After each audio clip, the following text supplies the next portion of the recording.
हरिपुर की जंगल में टूनी चिड़िया और उसकी बेटी रहती थी। उनकी पिता कुछ साल पहले गुजर गए थे। वे बहुत गरीब थी। वे दोनों जैसे तैसे अपनी जिंदगी को गुजारती थी। तभी टूनी चिड़िया अपनी बेटी से कहती है, अरे चलो बेटा, मैं तुमसे कह रही हूँ, चलो तुम बाजार चलो और मैं तुम्हें कुछ गर्म कपड़े ले देती हूँ। अब तो ठंड भी आने वाली है, अगर तुम गर्म कपड़े नहीं पहने तो बीमार पड़ जाओगी और फिर मेरे पास इलाज के लिए पैसे नहीं है और मैं उतना अमीर तो हूँ नहीं कि मैं तुम्हारी बड़ी अस्पताल में इलाज करवाऊँ। चलो चलकर मैं तुम्हें गर्म कपड़े खरीद देती हूँ, चलो जल्दी चलो। हाँ ठीक है मम्मा, जैसी आपकी मर्जी। चले हम दोनों बाजार चलते हैं। अगर हम ठंडी में गर्म कपड़े नहीं पहने तो मैं बीमार पड़ सकती हूँ और हमारे पास उतने पैसे भी नहीं है कि हमारी इलाज हो सके। तो चले हम गर्म कपड़े ले आते हैं। ऐसा कहते हुए टूनी चिड़िया और उनकी बेटी कपड़े लेने के लिए बाजार की तरफ रवाना हो जाते हैं। कुछ दूर चलने के बाद टूनी चिड़िया और उनकी बेटी जा रही थी। उनकी बेटी को एक सेब का छोटा सा पेड़ दिखाई पड़ता है। अरे मम्मा, देखती हो वो कितनी छोटी सी पेड़ है जो सेब की पेड़ है। मम्मा, क्यों ना हम इस पेड़ को अपना घर लेकर चले, फिर हम इस पेड़ को अपने जंगल में लगाएंगे और जब ये पेड़ बड़ा हो जाएगा फिर इनके फल आएंगे और इस फल को बेचकर हम बहुत ज्यादा अमीर हो जाएंगे, क्योंकि हम पैसा भी तो कमाने लगेंगे और फिर हमारी गरीबी दूर हो जाएगी। मम्मा, अरे हाँ बेटा, ये तो तुमने बहुत अच्छी बात कही। चलो इस पेड़ को हम अपने घर लेकर चलते हैं और इस पेड़ से जो फल आएंगे उन्हें बेचकर हमारी गरीबी दूर हो जाएंगे और इनसे जो फल ज्यादा होंगे वो हम गरीबों में भी बांट देंगे और इन्हें बेचकर फिर हम अमीर हो जाएंगे और हम गरीब भी नहीं रहेंगे। ऐसा कहते हुए पेड़ लेकर टूनी चिड़िया और उनकी बेटी अपने घर की तरफ आ जाती है। वे जाकर अपने जंगल में उस पेड़ को लगा देते हैं। टूनी चिड़िया अपनी बेटी से कहती है, अरे बेटा चलो, अब हम इस पेड़ को लगा दिए हैं, कल आएंगे और इस पेड़ को देखेंगे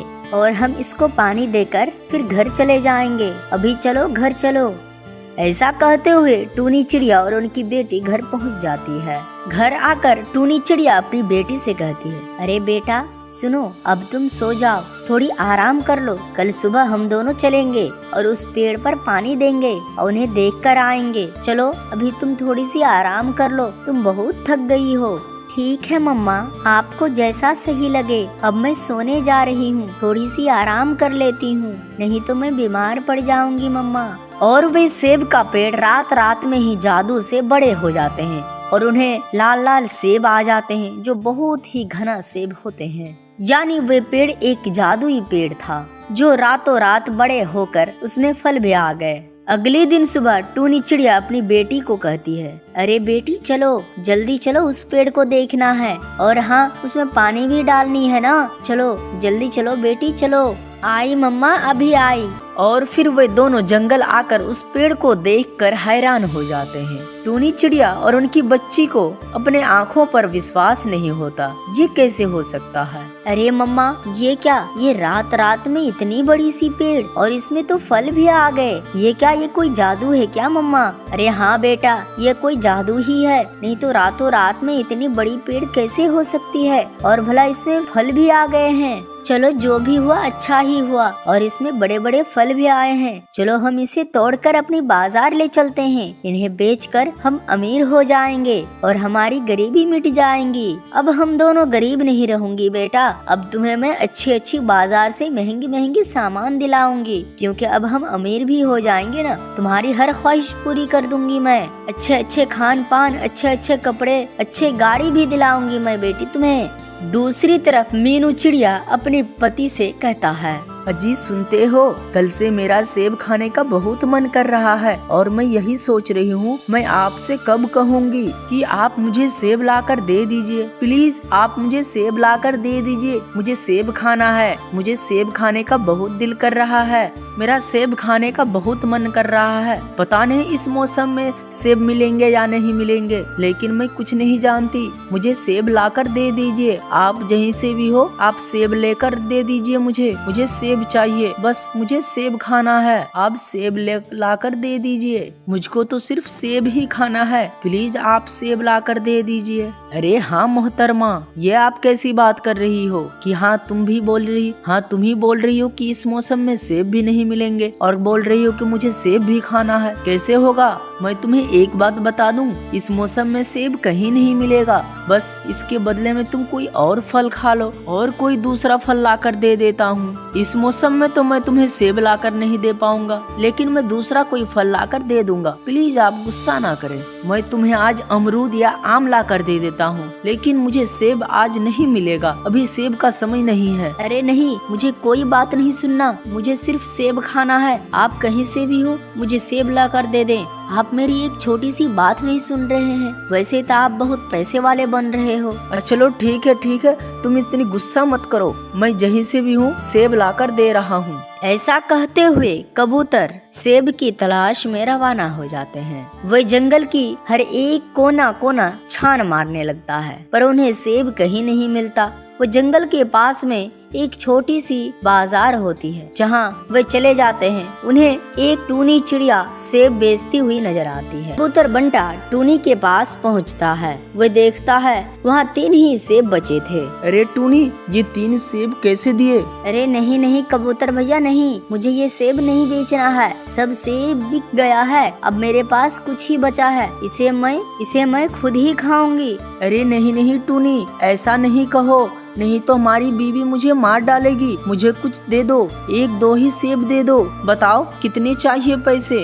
अरे नहीं कबूतर भैया, मुझे पैसे की कोई जरूरत नहीं। बस मुझे ये सेब मुझे खाना है, खुद को खाना है। मेरी बेटी खाएंगी इसे। सुनो टूनी बहन, अगर आज तुम मेरी मदद नहीं की तो मैं मजबूर हो जाऊंगी। प्लीज मुझे दे दो। चाहे तुम्हें जितनी पैसे चाहिए तुम ले लो, पर मुझे ये 3 सेब जरूर दे दो। ठीक है, फिर अगर ये 3 सेब लेनी हो तो तुम मुझे 6000 रुपए दे दो और ये 3 सेब ले जाओ। अरे टूनी, ऐसी बात नहीं है। 6000 तो क्या, तुम 10,000 ले लो, पर मुझे ये तीनों सेब दे दो। ऐसा कहते हुए वो तीनों सेब 10,000 में लेकर कबूतर बंटा घर आ जाता है और वह अपनी पत्नी को दे देता है। वह सेब बेचकर टूनी चिड़िया अपने घर आ जाती है। वह अपनी बेटी को बुलाती है। बेटी सुनो, इधर सुनो बेटी, ये देखो मेरे पास बहुत पैसे हैं। अब हम गरीब नहीं रहे बेटी, अब हम अमीर हो गए हैं। ऐसे ही टूनी चिड़िया प्रत्येक दिन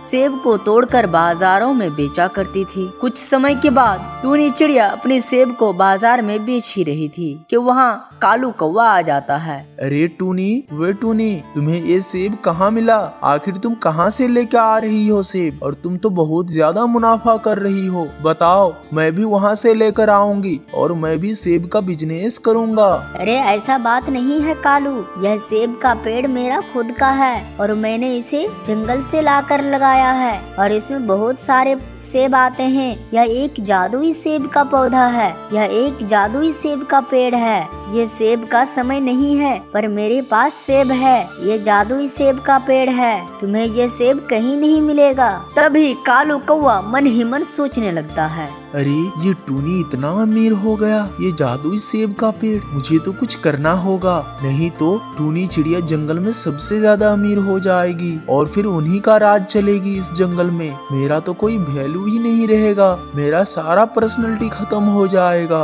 मुझे कुछ करना होगा। अगर टूनी अमीर हो गई फिर लोग उन्हीं को मानने लगेंगे, सब उन्हीं की बात सुनेंगे और हमें सब आंखें दिखाएंगे। हमारी तो इज्जत ही नहीं रहेगी जंगल में। रुको टूनी, मैं तुम्हारी रातों रात सफाया कर देती हूँ। तुम्हारी पेड़ को मैं चुरा लेकर जाऊंगी यहाँ से और मैं अपने घर के पास लगा दूंगी। ऐसा कालू कौवा मन ही मन सोच रहा था। ठीक है टूनी, मैं चलता हूँ। ऐसा कहकर कालू कौवा वहाँ से घर चला जाता है।